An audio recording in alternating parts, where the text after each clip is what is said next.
ದೇವರು ಒಳ್ಳೆಯವನು, ಆತನು ಮಾಡುವುದಿಲ್ಲ ಒಳ್ಳೆಯದೇ ಎಂಬುದಾಗಿ ಹೇಳುತ್ತಾ ನಿಮ್ಮೆಲ್ಲರನ್ನ ಯೇಸು ಕ್ರಿಸ್ತರ ನಾಮದಲ್ಲಿ ಸ್ವಾಗತಿಸ್ತೇನೆ.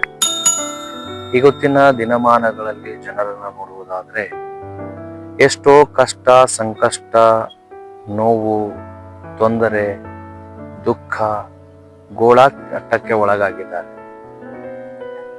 ಎಷ್ಟೋ ಜನರಿಗೆ ಕೆಲಸ ಮಾಡ್ತೀವಂದ್ರೆ ಕೆಲಸ ಇಲ್ಲ, ಊಟ ಮಾಡ್ತೀವಂದ್ರೆ ಆಗ್ತಾ ಇಲ್ಲ. ಇಂಥ ಒಂದು ಸಂಕಷ್ಟಕ್ಕೆ ಜನರು ಒಳಗಾಗಿದ್ದಾರೆ. ನಾನು ಏನ್ ಮಾಡಿ ಜೀವನವನ್ನ ಸಾಗಿಸಲಿ, ನಾನು ಬದುಕಿರುವಂತ ದಿನಗಳಲ್ಲೆಲ್ಲ ಸುಖವಾಗಿ ನಾನು ಹೇಗೆ ಇರಲಿ ಎಂಬುದಾಗಿ ಜನರು ಚಿಂತೆ ಮಾಡ್ತಾ ಇದ್ದಾರೆ. ಆದರೆ ಸತ್ಯವೇದದಲ್ಲಿ ಒಂದು ವಾಕ್ಯವನ್ನ ಹೀಗೆ ಬರೆಯಲ್ಪಟ್ಟಿದೆ. ಮತ್ತಾಯನ ಬರೆದ ಸುವಾರ್ತೆ ಅದರಲ್ಲಿ 11ನೇ ಅಧ್ಯಾಯ 28-29ನೇ ವಚನದಲ್ಲಿ ಹೀಗೆ ಬರೆಯಲ್ಪಟ್ಟಿದೆ. ಇಲ್ಲಿ ಕಷ್ಟಪಡುವವರೇ, ಹೊರೆ ಹೊತ್ತವರೇ, ನೀವೆಲ್ಲರೂ ನನ್ನ ಬಳಿಗೆ ಬನ್ನಿರಿ, ನಾನು ನಿಮಗೆ ವಿಶ್ರಾಂತಿಯನ್ನ ಕೊಡುತ್ತೇನೆ ಎಂಬುದಾಗಿ ದೇವರು ಹೇಳ್ತಾರೆ. ಮನುಷ್ಯನು ಕಷ್ಟದಲ್ಲಿರುವಾಗ ಸಂಕಷ್ಟ, ನೋವು, ರೋಗ, ಬಾಧೆ, ಭಾರೆಗಳಿಂದ ಹೀಗೆ ಬಾಧೆಗೆ ಒಳಗಾಗಿ ಅನೇಕ ಸಂಕಷ್ಟಕ್ಕೆ ಒಳಗಾಗ್ತಾ ಇದ್ದಾರೆ. ಕರ್ತನಾದ ಯೇಸು ಕ್ರಿಸ್ತರು ಹೇಳ್ತಾರೆ, ನನ್ನ ಬಳಿಗೆ ಬನ್ನಿರಿ, ನಾನು ನಿಮಗೆ ವಿಶ್ರಾಂತಿಯನ್ನ ಕೊಡ್ತೇನೆ ಎಂಬುದಾಗಿ.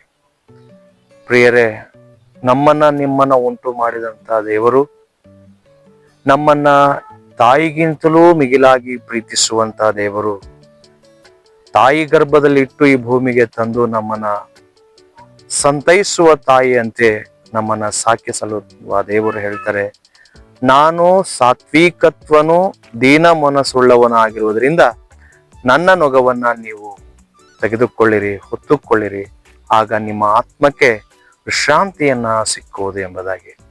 ಪ್ರಿಯ ಸ್ನೇಹಿತರೆ, ನನ್ನ ಮಾತನ್ನು ಆಲಿಸುವಂತ ಸಹೋದರ ಹಾಗೂ ಸಹೋದರಿಯರೇ, ಯೇಸು ಕ್ರಿಸ್ತನ ಆಜ್ಞೆಗಳನ್ನ ಬಹಳ ಮೃದುವಾದದ್ದು, ಹಗುರವಾದದ್ದು, ಅಷ್ಟು ಕಷ್ಟಕರವಾದಂಥದ್ದು ಇಲ್ಲ. ಆತನು ಹೇಳುವ ಮಾತು, ನೀವು ನನ್ನ ಆಜ್ಞೆಗಳನ್ನ ಕೇಳಿ ಕೈಕೊಂಡು ನಡೆಯುವುದಾದರೆ ನಾನು ನಿಮ್ಮನ್ನ ಆಶೀರ್ವದಿಸ್ತೇನೆ, ಇಕ್ಕಟ್ಟಿನಲ್ಲಿ ವಿಶೇಷವಾಗಿ ಹತ್ತಿರವಿದ್ದು ನಾನು ನಿಮಗೆ ಆಧಾರವಾಗಿ ಇದ್ಕೊಂಡು ಆಶ್ರಯ ಕೊಡುತ್ತೇನೆ ಎಂಬುದಾಗಿ. ನಮಗೆ ಇರುವಂತಹ ಪರಿಸ್ಥಿತಿಯನ್ನ ಮಾರ್ಪಡಿಸುವ ದೇವರಿದ್ದಾನೆ, ನಮ್ಮನ್ನ ಸಂತೈಸುವ ದೇವರಾಗಿದ್ದಾನೆ. ನಮ್ಮನ್ನ ಕೃಪೆ ಮಾಡಿ ಸುಖ, ಸಮೃದ್ಧಿ, ಸಂತೋಷದ ಕಡೆಗೆ ನಡೆಸಲೆಂಬುದಾಗಿ ನಾನು ಹಾರೈಸ್ತೇನೆ. ಆತನ ಆಜ್ಞೆಗಳನ್ನ ನೀವು ಕೇಳಿ ಕೈಕೊಂಡು ನಡೆಯುವುದಾದರೆ ಆತನು ಕೊನೆಯವರೆಗೂ ನಮ್ಮ ಹತ್ತಿರ ಇದ್ದುಕೊಂಡು ಮುನ್ನಡೆಸ್ತಾನೆ ಎಂಬುದಾಗಿ ಹೇಳಿ ನನ್ನ 4 ಮಾತುಗಳನ್ನು ಮುಕ್ತಾಯ ಮಾಡ್ತೇನೆ. Praise the lord.